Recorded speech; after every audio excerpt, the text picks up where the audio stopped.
sa Mateo chapter 28, verse 16 hanggang 20. Sabi po dito, pumunta ang 11 alagad sa Galilea sa bundok na sinasabi sa kanila ni Jesus.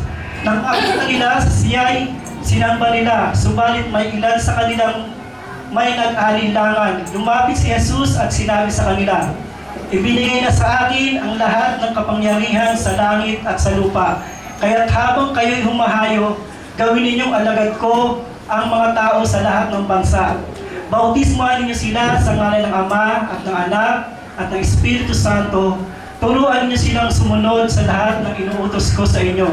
Tandaan ninyo, ako'y laging kasama ninyo hanggang sa katapusan ng panahon. Pagpalain po tayo sa pagkakabasa ng kanyang malang na salita. Panginoong Diyos na makapangyari sa lahat, sa pangalan ng aming Panginoong Jesucristo, nagpapasalamat po kami sa hapong ito, O Diyos, na muli kami po Panginoon ay nagsasaya sapagkat 11 taon na hindi po ninyo kami pinabayaan, O God, at dinadalangin po namin, O Diyos, na muli buksan po ninyo ang aming puso, ang aming isip, upang maunawaan po ninyo namin ang isang ipagkakaloob po ninyo sa amin. At higit sa lahat, ito po yung aming maipamuhay, ito po yung aming dinadalangin sa matamis na pangalan ng aming Panginoong Jesus. Lahat po ay magsabi ng Amen. Marahil po, kung bata pa tayo ay naranasan na natin na tayo pagbilinan o kaya sa ng ating nanay o kaya sa ating trabaho. Maaaring sabi ng nanay natin, o anak, pupunta na ako sa palengke. Ikaw lang bahala sa mga kapatid mo. Pagkagising nila, pakainin mo. O tapos paliguan mo. Habang nagpapahinga ka, linisan mo yung bahay. At huwag kang mag-alala, pagbalik ko, lahat ng binilin mo sa akin ay bibilin mo para makumpleto yung gamit mo sa school. Makikita natin dito na yung isang ina ay nagbilin sa kanyang anak. Pero hindi lang ito basta't bilin. Mayroon siyang pangako na ipagkakaloob niya ang lahat ng hinihingi niya para sa school. Ganon din ang ating Panginoon Jesucristo. Bago siya umakyat sa langit, binilinan niya ang kanyang mga alagad. At sinabi niya, huwag kayong mag-alala, sapagkat ako'y laging kasama ninyo hanggang sa katapusan ng panahon. At ano nga po ba ang bilin ng ating Panginoong Jesus sa kanyang mga alagad? Ang sabi doon ng ating Panginoon Jesucristo, ang kapamahalaan sa langit at sa lupa ay ibinigay na sa akin. Sino po ba ang ating Panginoong Jesucristo? Sino po ba yung lagi natin dinadalanginan? Sino po ba yung ating tinatawagan pag masakit ang ating katawan o pag tayo nangangailangan ng tulong? Ang sabi po doon sa Pilipos chapter 2 verse 6 hanggang 11, ang sabi po doon, siya na bagamat Diyos ay hindi niya inaring manatiling kapantay ng Diyos. Bagkus, hinubad niya ang lahat ng katangian ng pagka-Diyos. Nung siya'y nagkatawang tao, siya'y naglingkod, naging alipin hanggang sa mamatay doon sa krus. Sabi doon, kaya naman siya itinampok ng Diyos at binigyan ng pangalang higit sa lahat ng pangalan. Ano pa ang lahat ng nilalang sa langit sa lupa, maging sa ilalim ng lupa, ay maninikluhod sa Kanya. At ang lahat ng labi ay magsasabing, siya, si Jesus, ay Panginoon na inararangal ng Ama. Siya po ang ating Panginoong Jesucristo. Siya po yung nasa langit. Siya'y pinaglilingkuran ng mga anghel. Pero ano pong sinabi doon? Siya na bagamat Diyos, ay hindi niya inaring manatiling kapantay ng Diyos. Hinubad niya ang katangian ng pagka-Diyos. Hindi po niya hinubad yung pagka-Diyos. Ang hinubad niya ay katangian ng pagka-Diyos. Siya'y bumaba dito sa langit. Siya'y naglingkod. Siya'y namuhay tulad ng isang alipin. Tayo'y kanyang pinaglingkuran. At yung pangalan ay pinagkaloob sa kanya. Yun yung pangalan na pwede nating tawagan sa lahat ng pagkakataon. Kaya sabi ng ating Panginoon Jesucristo, ibinigay na sa akin ng Ama ang kapamahalaan dito sa langit at sa lupa. At nilinan niya ang kanyang mga alagad. Unang bilin niya, humayo kayo. Humayo. Bakit po ba kinakailangan humayo? Gaano po ba kahalaga ang salita ng Diyos sa ating buhay? Bakit kinakailangan ipangaral ang salita ng Diyos? Ang sabi po dito sa Pahayag, chapter 1, verse 3, mapalad ang bumabasa ng aklat na ito, ang mga nakikinig sa papasihan ito at tumutupad sa nasusulat dito sapagkat malapit na itong maganap. Dito po ay may sinasabing mapalad. Alam po ba ninyo kung sino yung mapalad? Ang mapalad na sinasabi po dito ay tayo. Tayong nakikinig ng kanyang salita. Tayong nagbabasa ng kanyang salita at tumutupad sa sinasabi ng Biblia. Bakit po tayo naging mapalad? Ang sabi po doon sa Roma chapter 10, verse 17, ang pananampalataya ay nagmumula sa pakikinig at pakikinig ng salita ng Diyos. Pag tayo pala ay nakikinig ng salita ng Diyos, thank you. Pag tayo pala ay nakikinig ng salita ng Diyos, nagkakaroon tayo ng pananampalataya. Alam po ninyo, nakakaawa ang taong walang pananampalataya. Bakit po? Sapagkat hindi siya kinalulugdan ng Diyos. Ang sabi sa Biblia, at hindi kinalulugdan ng Diyos ang walang pananampalataya. Ang sino mang lumalapit sa Diyos ay dapat maniwalang may Diyos, sapagkat siya ang magbibigay gantimpala sa mga humahanap sa Kanya. Ang sabi po doon sa Biblia, sa Hebrew chapter 11 verse 6, kinalulugdan ng Diyos ang mga taong nananalig sa Kanya. At ang pananampalatayang ito ang siyang nagpapakilos sa kamay ng Diyos. Ano man ang ating hingin na mayroon tayong pananampalataya, siguradong ito'y ipagkakaloob ng Diyos ng naaayon sa Kanyang kalooban. Ang sabi nga po doon sa Mark 11:23, kung sasabihin mo sa bundok na ito, bundok, umalis ka dyan, tumalong ka sa dagat, gagawin ito ng Diyos. Bakit? Sinabi mo ito na walang alinlangan, sinabi mo ito ng walang bahid pagdududa. At yan ang nais ng Diyos. Ano man ang hingin natin, na mayroon pananampalataya, hingin natin at ito ay matatanggap natin. Kaya napakalaga ng pakikinig ng salita ng Diyos. Napakahalaga na ipangaral natin ang salita ng Diyos, sapagkat sa pamamagitan ng pangangaral ng Diyos, tayo ay naging mapalad, tayo ay nagkaroon ng pananampalatayang siyang nagpapakilos sa kamay ng Diyos. Ano pa po ang kahalagahan ng pangangaral ng salita ng Diyos? Ang sabi po sa Joshua chapter 1 verse 8, huwag mong kalilimutang basahin ang aklat na ito. Dili-diliin mo ito araw at gabi upang matupad mo ang lahat ng nakasulat dito. Sa ganon, giginhawa ka at magtatagumpay ka sa iyong pamumuhay. Ganoon kahalaga ang salita ng Diyos. Kung tayo ay nagbabasa ng salita ng Diyos, kung tayo ay nagninilay-nilay ng salita ng Diyos, magkakaroon ito ng kapangyarihan. Sapagkat sabi po doon sa Hebrew chapter 4 verse 12, ang salita ng Diyos ay makapangyarihan. Kung tayo ay nagninilay-nilay ng salita ng Diyos, nasa atin ang kapangyarihan. At ang sabi dito, magagawa nating masunod ang lahat ng ipinag-uutos niya sa atin. At hindi lamang po yun, nasabi doon, giginhawa ka sa iyong buhay. At hindi lamang tayo giginhawa sa ating buhay. Ang sabi doon, ikaw ay magtatagumpay. Ganun po kahalaga ang salita ng Diyos. Ganun po kahalaga kung bakit natin ipinangangaral ang salita ng Diyos. Sapagkat ang salita ng Diyos ay para sa ating ikabubuti. Pero bakit minsan, Kristiyano na tayo, mayroon pa tayong lagi pang nakasimangot ang ating mukha para bang pasan natin ang daigdig. Naalala ko po yung isang sinasabi doon sa radyo kay Eric Maliwat. Ang sabi po doon, maging ubas, huwag maging pasas. Tingnan nga po ninyo yung katabi kong may mukhang pasas. Wala naman po akong makitang mukhang pasas, sapagkat lahat nakangiti. Di ba ano po ba ang kaiba ng pasas at ubas? Ang pasas po, ito po yung binilad na tuyo at naging kulubog. Hindi mo ba? Samantala yung pasas, talagang sariwa, masarap kainin. Yung pasas, inihahalo na lang sa minuto. Pero yung ubas, pwede mong kainin anumang oras. At alam ko po, katulad nga po ng tinatanong ko po kanina, bakit minsan may mukhang taong dala-dala niya ang buong mundo? Parang nasa kanya na ang lahat ng problema, hindi magawang tumawa. Bakit po nangyayari yun? Sabi po doon sa awit chapter 1, verse 1 hanggang sa mga sumusunod na talata. Mapalad ang taong hindi naaakit niya ang masama upang sundan ang kanilang maling halimbawa. Siya'y nagagalak na magsaliksik ng banal na aral. Ang utos ni Yahweh pinagninilay araw at gabi. Siya'y inihalin tulad sa isang punong kahoy na natanim sa tabi ng batisan. Sariwa ang dahon at namumunga sa kapanahunan.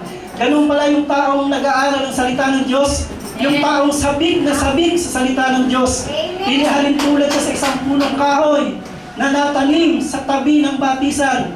Sariwa ang dahon at namumunga sa kapanahunan. Ano po ba ang pagkakaiba ng hinog sa pilit?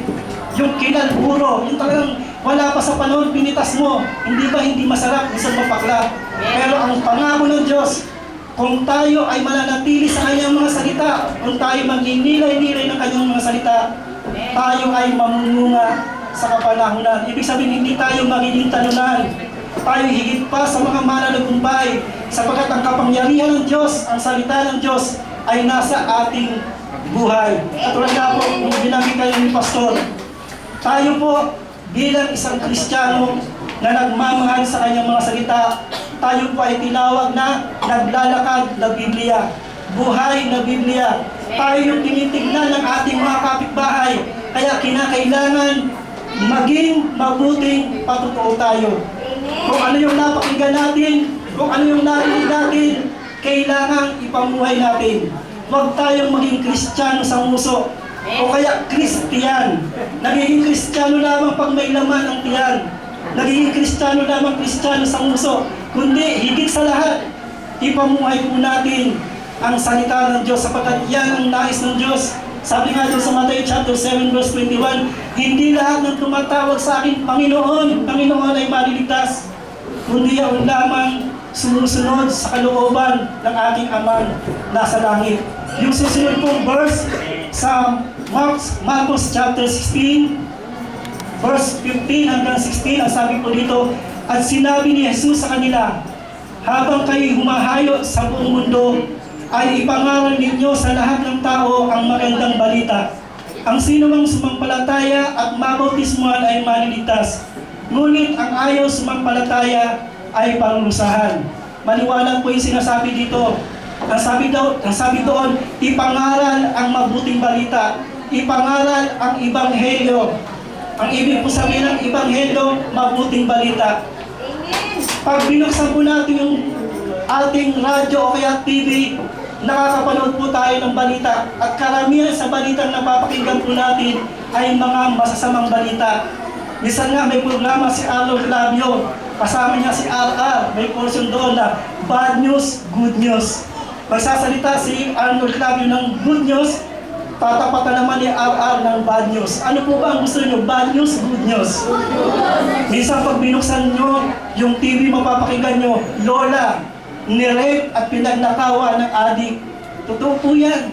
Hindi po ba napakasamang balita yon? Mayroon pang balita na sabi doon, nanay, nakipagtalik sa ibang lalaki, kapalit ng isang kilong bigas, may maipakain lamang sa kanyang nagugutom na anak. Sa palagay mo, kaninong kapangyarihan ang kumikilos sa ganung tao? Hindi katuwiran, hindi dahilan ang karukahan para gumawa ng kasamaan. Yung isa namang tatay sa sobrang kalasingan, yung 2 taong gulang na anak, sinipa niya sa likod na kasama ang sipa niya, namatay yung anak. Ako po, mahilig pa akong manood ng balita, lalo na pagkagaling ako sa trabaho, binubuksan ko agad yung TV, nakatutok agad ako sa balita. Minsan, pinagsasabihan ng libing na lagi ako nanonood ng balita. Pero alam po ninyo, hindi masamang manood ng balita sapagkat alam natin kung ano ipapanalangin natin. Pero kung nakagiliwan na natin yung mga masasamang balita, masamang sintomas po iyon. Alam po ninyo, minsan, ang dyablo, kinukondisyon niya ang ating isipan sa mga masasamang balita.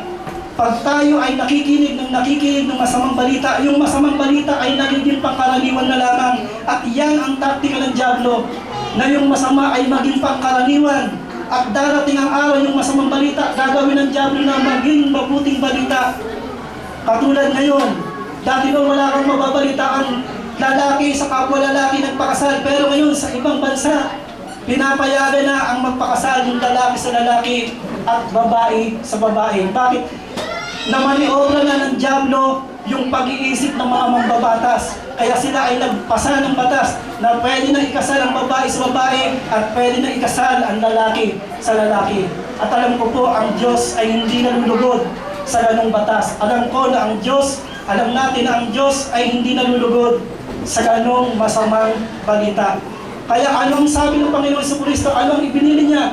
Habang kayo'y humahayo, ipangaral ninyo ang mabuting balita.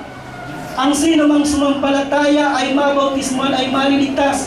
Ngunit ang hindi sumampalataya ay palulusahan. Yung tinatawag po nitong palulusahan ay impyerno. Alam po ninyo, hindi po biro ang impyerno. Ang impyerno po ay isang lugar na kasuklam-suklam. Ang impyerno po ay isang lugar ng paghihirap. Pag nandoon ka na, hindi ka na makakaalis, wala ka ng pagkakataon na makaalis. Kaya ang unang bili ng ating Panginoong Kristo, humayo kayo at ipangaral ninyo ang Ebanghelyo. Amen. Sino po ba ang Ebanghelyo? Ang Ebanghelyo ay ang ating Panginoong Kristo. Amen. Ano ang daladalang Ebanghelyo ng ating Panginoong Kristo? Mahal ka ng Diyos. Si Kristo ay namatay para sa iyo. Si Kristo ay nabuhay para sa iyo. Si Kristo ay umakyat sa langit at babalik para sa iyo. May kanta nga si Kristo ay namatay, si Kristo ay nabuhay, si Kristo ay babalik sa wakas ng panahon. At yun ay gagawin niya dahil sa iyo, dahil sa atin. Yun ang Ebanghelyo ng ating Panginoong Kristo. Siya ay Diyos ng pag-ibig. Sabi nga po dun sa John 3:16, kayo na lamang ang pagsinta ng Diyos Ama sa sanlibutan, kaya ibinigay niya ang kanyang bugtong na anak, upang ang sino mang sa kanya'y sumampalataya ay huwag mapahamak, kundi magkaroon ng buhay na walang hanggan. Kayo na lamang ang pagsinta. Sino po ba rin yung walang kasintahan? Pwede po bang pakitaas ang kamay? Ngayon, mayroong mabuting balita. Ang Diyos ang iyong pagsinta. Ang Diyos ang iyong kasintahan. Kung walang nagmamahal sa iyo, ang mabuting balita ngayon ay mahal ka ng Diyos. Ang Diyos na nagmamahal sa lahat ng bagay. Ang sabi nga po doon sa John 15 verse 13, wala nang pag-ibig pa na higit sa isang tao na inialay niya ang kanyang buhay alang-alang sa kanyang kaibigan. Kapatid, tinawag ka ng Diyos na kaibigan. At ang buhay niya ay ibinigay niya para sa iyo. Tapos mamumroblema ka, masakit ang ngipin mo. Ngipin lang yan, ibinigay nga niya ang buhay mo, puproblemahin mo yung sakit ng ngipin mo. Kapatid, hindi po ba? Lumapit ka sa Kanya, ang sabi sa Biblia, ang sino mang lumapit sa Diyos, ang sino mang lumapit sa ating Panginoong Kristo, kailanman ay hindi mabibigo. Ang sabi doon, si Kristo ay namatay para sa iyo. Bakit po ba si Kristo ay namatay para sa iyo? Masabi po doon sa Roma chapter 3 verse 10, nasusulat, wala matuwid, wala kahit isa. Wala raw pong matuwid kahit isa. Maaaring sabihin natin, Brother Noel, mayroon akong nabasang matuwid sa Biblia. Matuwid si Maria, matuwid si Noah, upo. Wala pong tayong tutol doon. Ang Diyos, sa tingin ng Diyos, sila'y matuwid. Sila'y nagpakasakit. Sila'y tinawag na higit pa sa pinagpala. Pero alam natin sa kapanahunan natin ngayon, alam mo sa sarili mo, alam mo ang katayuan mo sa Diyos. Sabi sa Biblia, walang matuwid, wala kahit isa. Ibig sabihin, ako ay hindi matuwid sa paningin ng Diyos.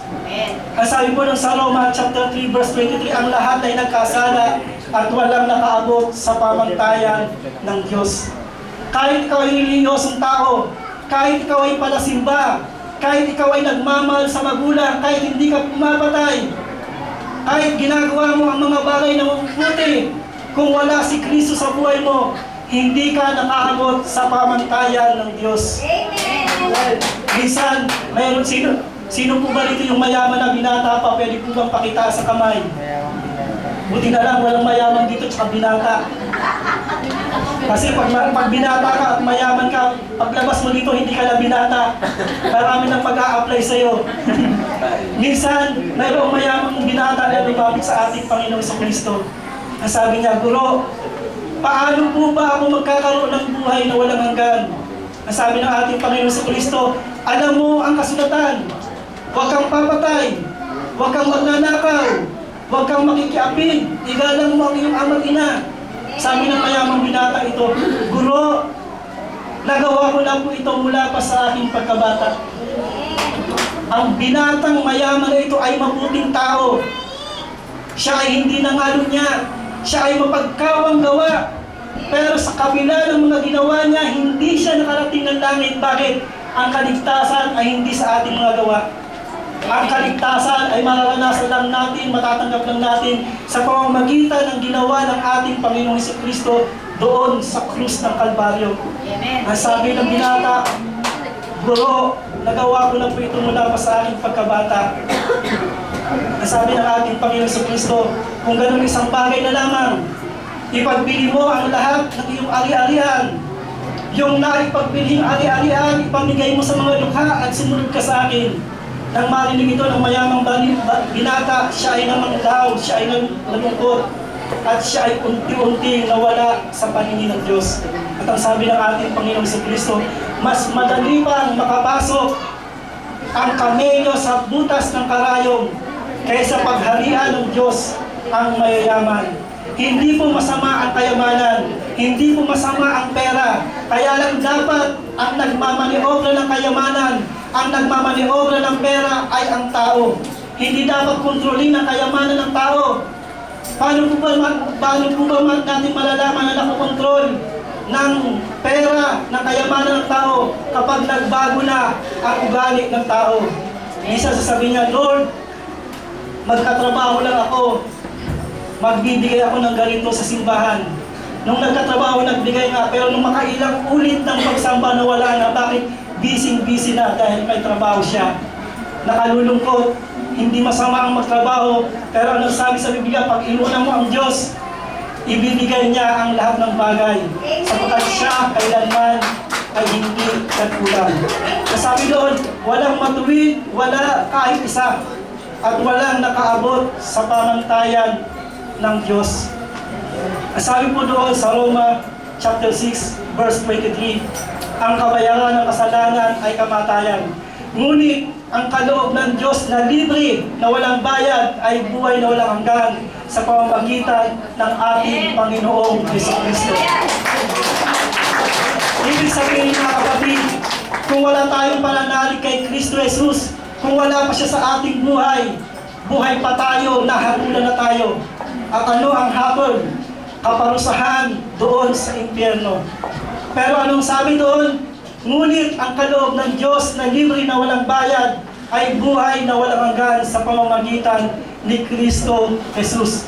Diyan po ang ibanghelyo ng ating Panginoong Jesucristo. Ang kaligtasan ay ipinagkakaloob niya sa atin. Kaya napakahalaga na ang sabi niya, humayo kayo upang ipangaral ang salita ng Diyos. Sapagkat ang salita ng Diyos ay tagumpay. Ang salita ng Diyos ay kapangyarihan. Ang salita ng Diyos sa pamamagitan ng ating Panginoong Jesucristo ay kaligtasan, hindi lamang ng ating kaluluwa, kundi ng ating buong buhay. Yung po ang unang utos. Ang pangalawang utos ay gawin ninyong alagad ko ang lahat ng tao sa lahat ng bansa. Ulitin ko po, gawin ninyong alagad ko ang lahat ng tao sa lahat ng bansa. Pag sinabing sa lahat ng bansa, kaya anong kulay mo? Kay puti ka, kay negro ka, o brown ka, walang pinipili ang Diyos na maglilingkod sa Kanya. Kaya ang sabi niya, humayo kayo, ipangaral ninyo ang mabuting balita. Pagkatapos ang sabi doon, gawin ninyong alagad ko ang lahat ng tao sa lahat ng bansa. Sumunod na verse, ang sabi po doon, sa unang Korinto chapter 12 verse 6, may iba't ibang uri ng gawain, subalit iisang Diyos na gumagawa ng lahat ng mga bagay. Sabi doon, gawin ninyong alagad ko ang lahat ng bansa. Katulad nga po nung nabanggit kanina ni Pastor, Alam din niya ng mga kapatid ko, ano dito yung 4 kong kapatid at ng kanyang mga pamilya. Bata pa lamang ako, nasa simbahan ako. Kinder pa lang po, kinder pa lang, nag-aaral na ako sa isang born-again Christian. At ang mga naging kabarkada ko po ay anak ng pastor at mga kabataang Kristiyano. Kaya lumaki po ako sa simbahan at nakita ko po ang buhay ng mga pastor. At susundan ko po yung sinabi ni pastor. Ang mga pastor po ay walang bayad. Ang pastor po ay walang tinatanggap na allowance. Buti na lamang po at hindi ko po naranasan yung sinasabi sa Biblia na mga pastor, na mga matatakaw, na walang kabusugan, na parang aso. Sinasabi yun, may ganong pastor. Pero mula sa aking pagkabata hanggang sa gayon ay binabayan ako ng Diyos at wala akong nakita ganong klaseng pastor na mga matatakaw. Dito po sa Tipas Christian Fellowship, totohanang sinasabi ko po ito na hindi pinag-uusapan ang pera-pera. Malinis ang kamay ng pastor pagdating sa pera-pera. Kung titingnan niyo po, kung papasok po kayo doon, wala po kayong makikitang sobre. Kung gusto niyo pong mag-abuloy, mag-open, pupunta po kayo dito sa harapan. Pero hindi niya dinidikta, hindi namin dinidikta kung magkano ipagkakaloob niyo. Bakit? Ano ang itinuturo? Ang itinuturo po dito, hayaan mong puso ang magpasya. Hayaan mong puso ang magpasya, hindi po title ng kanta yun. Nasa Biblia po yun. Kasi kung magbibigay ka na napilitan ka lang, hindi masaya ang Diyos doon. Kung napilitan ka dahil kinakailangan lamang, hindi masaya ang Diyos doon. Kung nagbigay ka dahil naligtahan ka ng pastor, hindi na masaya ang Diyos doon. Ano ang sabi sa Biblia?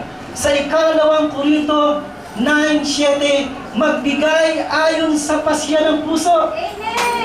Hindi mabigat sa dibdib o dahil sa kinakailangan lamang, sapagkat iniibig ng Diyos ang nagbibigay ng masaya. God, love, a cheerful giver. English yun.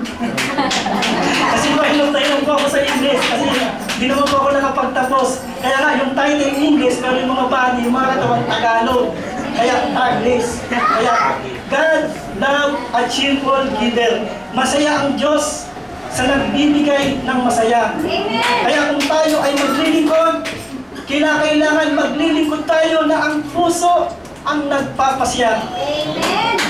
Sa mga nakilala ko pong pastor, mula po sa aking pagkabata hanggang sa kasalukuyang pastor, nakita ko po ang iba't ibang kasaysayan nila. Iniwan nila ang komportabling buhay. Nagtapos sa kolehiyo, pinag-aral ng magulang. Pagkatapos iniwanan yung pinag-aralan. Bakit? Naglingkod sa Diyos. Walang sumusuporta sa kanila dahil wala silang sweldo. Wala silang allowance. Ang sumusuporta sa kanila yung asawa, o kaya anak, o kaya tatay, o nanay. Ganyan po kahirap ang buhay na lingkod ng Diyos. Ganyan po kahirap ang buhay ng isang pastor. At minsan kapag sinasama ako ng pastor para ipanalangin ang may sakit sa ospital o kaya sa bahay ng mga miyembro, pinag-aaralan ko po yung kilos ng mga pastor. Tinitignan ko kung paano sila maglingkod. Nakita ko yung busila sa puso nila, yung paglingkod nila. Walang halong pagkunwari.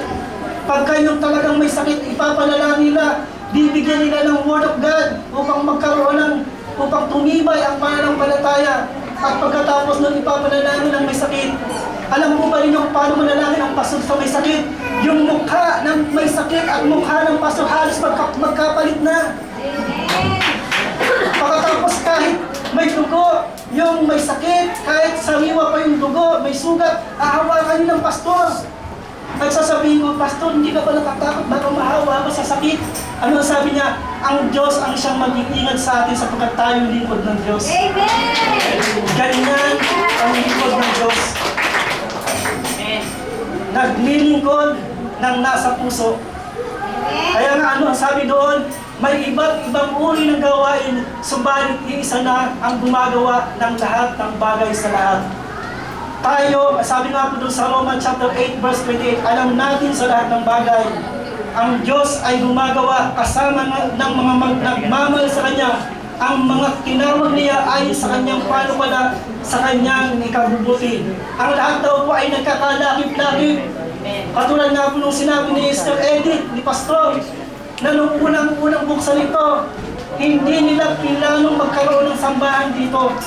Nagtaka na lang sila bakit mayroong nagbinta ng gitara.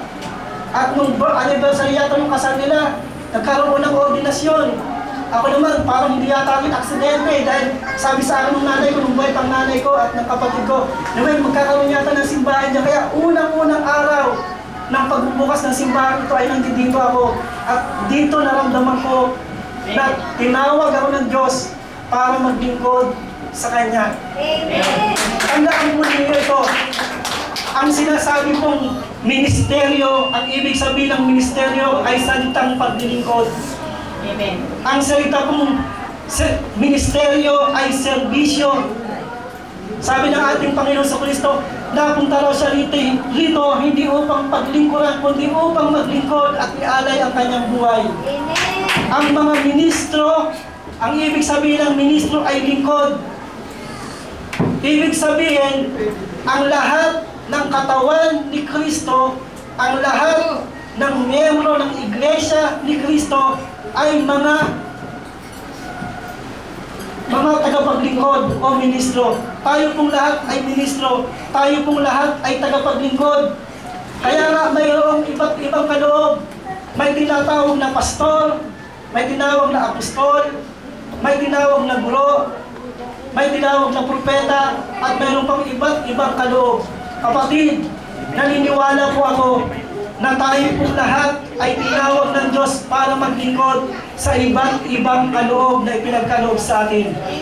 Maaaring ikaw ay marunong tumugtong ng gitara, ng instrumento, yan ay kaloob ng Diyos para maglingkod ka. Maaaring ikaw ay binigyan ng magandang tinig, yan ay kaloob ng Diyos para paglingkuran mo siya.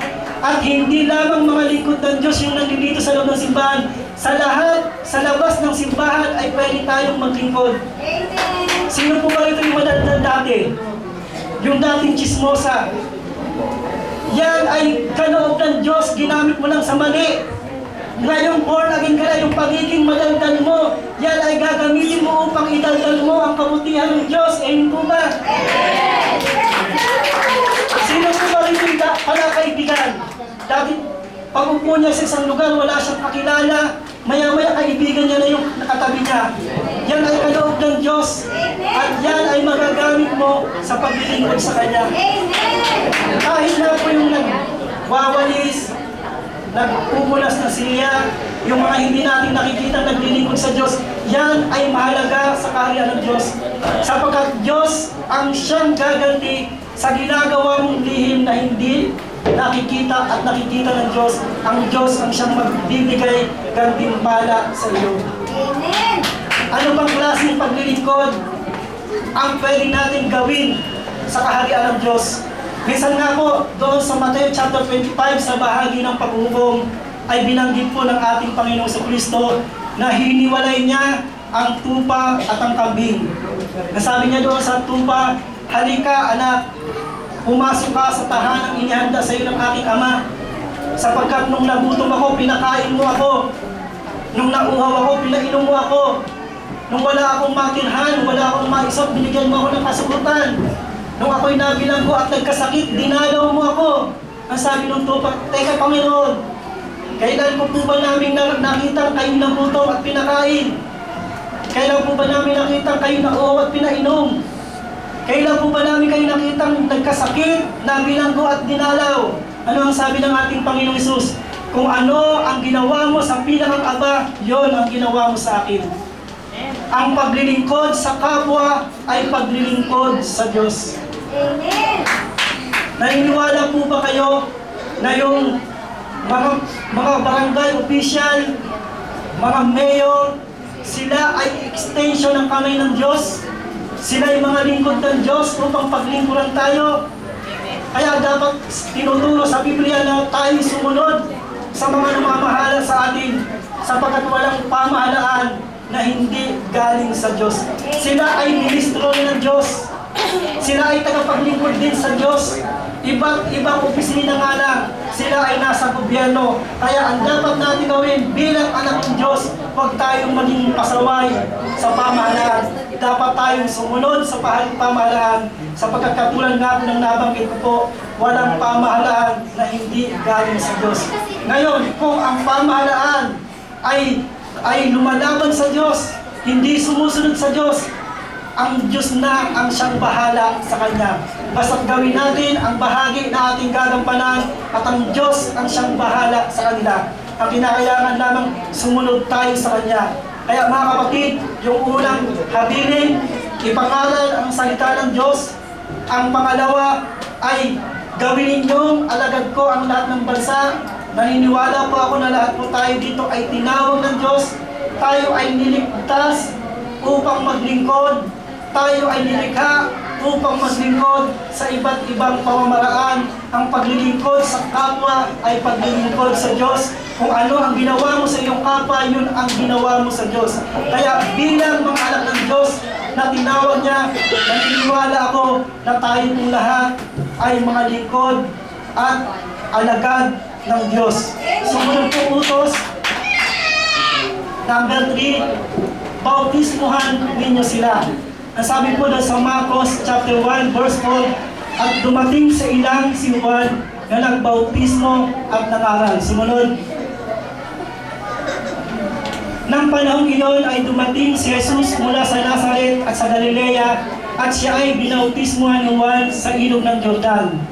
Pagkaahon ni Jesus sa tubig, nakita niyang bumukas ang kalangitan at bumaba sa kanya ang Espiritu na tulad ng isang kalapati. Narinig niya ang isang tinig na mula sa langit at nagsasabing, ikaw ang paminamahal kong anak na lubos kitang kinalulugtan. Marahil ito kabisado na po natin o alam na natin yung ganitong pangyayari. Noong si Juan Bautista ay nangangaral, siya ay nangangaral ng pagsisisi. Ang sabi niya, talikdalin niyo ang inyong mga kasalanan. Pagsisihan ninyo ang inyong mga kasalanan sapagkat ang paghahari ng Diyos ay malapit na. Pagkatapos dumating ang ating Panginoon Jesucristo para magpabautismo sa Kanya. Ang sabi nga ni John the Baptist, teka, sandali Panginoon, hindi po karapat-dapat na pumalag ng inyong sandanyas. Hindi po ako dapat na magbautismo sa inyo, dapat kayo po ang magbautismo sa akin. Pero ano ang sabi ng ating Panginoon Jesucristo? Gawin natin ang kalooban ng Ama. Ang pagbabautismo po ay kalooban ng Ama. Kapag tayo nagpabautismo, sinunod natin ang kalooban ng Ama. Ang pagbabautismo ay utos ng ating Panginoong Jesucristo. Kung tayo nagpapabautismo, sinunod natin ang utos ng ating Panginoong Jesucristo. Sinunod natin ang kanyang mabuting halimbawa. Kasi nag-demo siya mismo nagpabautismo. Ipinakita niya ang kahalagahan ng pagbabautismo. Ang pagbabautismo ay dinideklara mo na ikaw ay kasama ni Kristo, na ikaw ay isa ng Kristiyano, na ikaw ay tagasunod na ni Kristo. Kung titignan po natin sa ganitong church, wala po tayong nakitang sanggol na binautismuhan. Kaya nga minsan pag may nagsasabi sa akin, Brad, pwede pa namin pabautismuhan ang aming anak. Minsan sinasabi ko, hindi po kasi bautismo ang tawag namin dyan. Ang tawag po namin dyan ay pag-aalay, dedication sa bata. Kasi sa atin, ang binabautismuhan ay tumatanggap ng unawa. Nakakaunawa na, tumatanggap na ng salita ng Diyos. Alam niya na ang ibig sabihin ng pagsisisi. Alam niya na ang ibig sabihin ng pagtalikod sa kasalanan. Kaya nga bago nagbautismo si Juan, anong ginawa niya? Siya muna ay nangaral. At sinasabi niya, pagsisihan ninyo at talikdan ang inyong mga kasalanan. Tsaka pa lamang babautismohan. Yung isang eunuch, siya ay naglakbay sa malayong lugar. Tapos, inutusan ng Espiritu Santo si Felipe para ipaliwanag ang salita ng Diyos doon sa eunuch, para ituro ang salita ng Diyos. Nung naunawaan ng eunuch ang malalim na aral na patungkol sa Diyos, tsaka pa lamang siya nagpabautismo. Kailan dapat magpabautismo? Sa oras na natanggap mo ang salita ng Diyos, agad-agad kinakailangan kang magpabautismo. Kaya nga nung makita yung eunuch, yung tubig, sabi niya, bakit hindi mo pa ako bautismohan? Bautismohan mo na kaagad ako. sapagkat alam ng yulong na ito ang kahalagahan ng bautismo. Ang pagbabautismo ay kalooban ng Ama. Ang pagbabautismo ay naisip, utos ng ating Panginoon sa Kristo na kung saan siya ay nagpakita ng halimbawa. Kaya kung titignan ninyo yung pagkakasunod-sunod, una ipangalan ang salita ng Diyos para magkaroon ng unawa, tapos kinakailangan tanggapin si Kristo, maging alagad ni Kristo, at saka kabautismuhan. Ganun po ang pagkakasunod-sunod. Pagkatapos, ang pinakang susunod po na utos, turuan ninyo silang sumunod sa lahat ng inuutos ko. Nasabi po dito sa John chapter 14 verse 23, sumagot si Jesus, ang umiibig sa akin ay tumutupad sa akin ng salita. Iibigin siya ng aking Ama at kami tatahan at mananatili sa Kanya.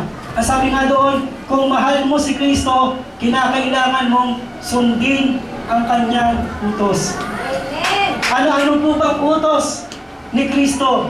Nasabi po doon sa 1 John 4, 7 and 8, mga kaibigan kayo sa isa't isa, sapagkat ang pag-ibig ay sa Diyos. Ang bawat umiibig ay sa Diyos, at ang hindi umiibig ay hindi sa Diyos. Ano ang utos? Mga ibigan sa isa't isa. Amen. Sino po ba yung perpektong tao? Tingin ko po, wala akong perpektong tao. Sino ang iibigin natin? Yung hindi perpektong tao. Ano ang nangyayari sa mga hindi perpektong tao nagkakamali? Paano mo ipapakita ang pag-ibig mo sa iyong iniibig na hindi perpekto? Matuto kang magpatawad. Amen. Matuto kang unawain ang kahinaan ng iyong kapatid. Amen. Matuto kang tanggapin maging sino man siya. Amen.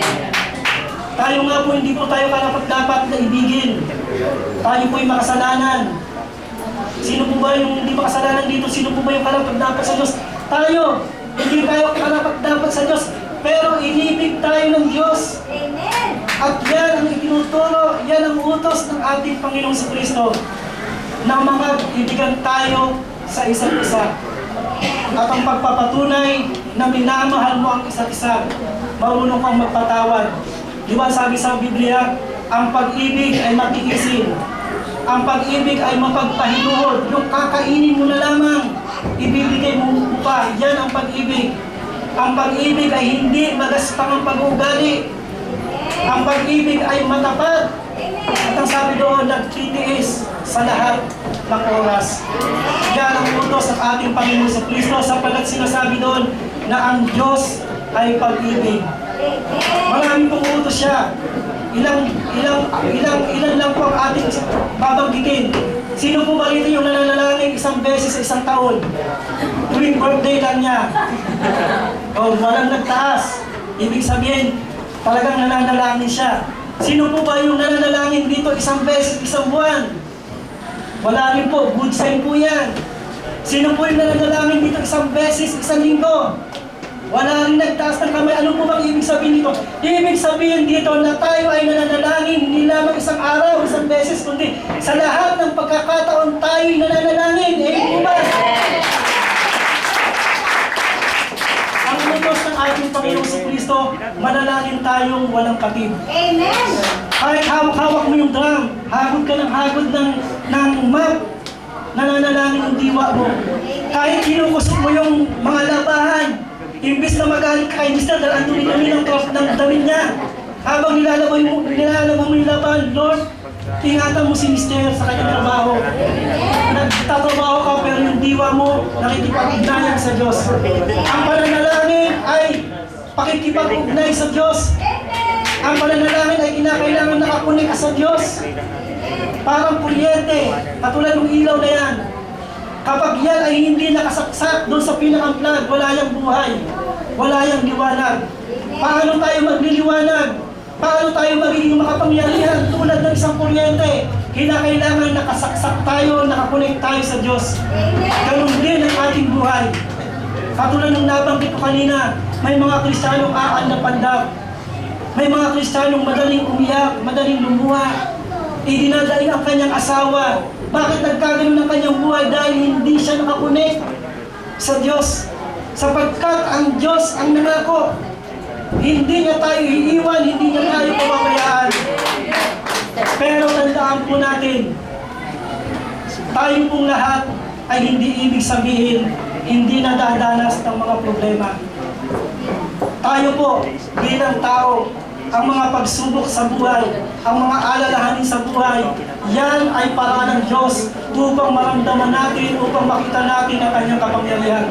Sapagkat siya ang nangako. Walang pagsubok na di dinanas ng lahat ng tao. Sapat ang Diyos at hindi niya ipahintulot na tayo masubok na higit sa ating kaya. Pagkos pagdating ng pagsubok, bibigyan niya tayo ng lakas upang mapagtagumpayan iyon. Gaano po ba kalakas o gaano kahalaga ang panalangin? Ang panalangin may pananampalataya ang siyang kumikilos sa kamay ng Diyos. Kahit anong problema. Ang sabi nga po doon kung tayo may mga alalahanin sa buhay, sabi doon huwag kayong mabalisa. Sa halip ay hingin ninyo sa Diyos ang inyong kailangan at ang di malilim na kapayapaan ng Diyos ang siyang mag-iingat sa inyong puso at diwa. At ito ay sa pamamagitan ng panalangin may pasasalamat. Ano ba po yung utos ng ating Panginoong Hesus? Kinakailangan tayong sumampalataya. Nabanggit ko po kanina, hindi kinalulugdan ng Diyos ang walang pananampalataya. Kaya kinakailangan upang ang Diyos ay manugod sa atin, kinakailangan magkaroon tayo ng pananampalataya. Ano po ba ang pananampalataya? Sa Hebreo chapter 11 verse 1, ang pananampalataya ay paniniwala sa mga bagay na hindi nakikita. Umaasa tayong mangyayari ang mga bagay na ating inaasahan. Ibig sabihin, pag may pananampalataya ka, may pag-asa ka. At ang pag-asang ito, naniniwala ka na mangyayari ito, sapagkat iyon ang iyong pananampalataya. Kaya napakahalaga na ang isang tao ay mayroong tunay na pananampalataya. Kasi dalawa po yung pananampalataya. Isang tunay na pananampalataya at isang buwan na pananampalataya. Ang tunay na pananampalataya, yung naniniwala ka sa Diyos, yung naniniwala ka na wala kang magagawa kung wala ang Diyos sa buhay mo. Yung naniniwala ka na yung kakayanan mo ay baliwala ito kung walang Diyos na nagpapatakbo sa iyong buhay. Yung bang tinatanggap mo siya, pinaniniwalaan mo siya, na siya lamang ang maaaring makapagbago ng iyong buhay. Yan po ang pananampalataya. Yan po ang pananampalatayang ninanais ng Diyos na matutunan natin at maipamuhay natin. Sabi nga po doon sa Santiago 1:6 hanggang 7, ang sino mang humihingi ay dapat manalig at huwag mag-alinlangan, sapagkat ang nag-aalinlangan ay katulad sa isang alon sa tubig na itinataboy kung saan. Ang sabi doon, huwag aasang tatanggap ng anumang bagay mula sa Diyos. Ang taong pabago-bago ang isip at hindi niya talaga alam kung ano ang ibig. Kapatid, kung pabago-bago ang ating isip, kung mayroon tayong kahit maliit na alinlangan, ang sabi sa Biblia, huwag kang aasang tatanggap ka ng Diyos ng gantimpala, sagot mula sa Diyos. Di ba po yung namatay yung babae, yung anak ni Jairo, umakyat si Jesus Christ doon sa bahay, nakikita niya na nagtatawanan yung mga tao dahil patay na nga yung bata. Ano ang ginawa ni Jesus Christ? Pinaalis niya yung mga tao doon sa silid. Ang natira na lamang yung tatay at yung kanyang mga alagad. Bakit? Kasi kahit gatiting na hindi pagtitiwala sa Diyos, kahit gatiting na pag-aalinlangan, huwag kang aasa na gagawa ng himala ang Diyos sa buhay mo. Kaya nung pinaalis niya yung mga nag-aalinlangan, yung pinaalis niya yung mga nagtatawanan, ano ang sabi niya? Ining, tumayo ka.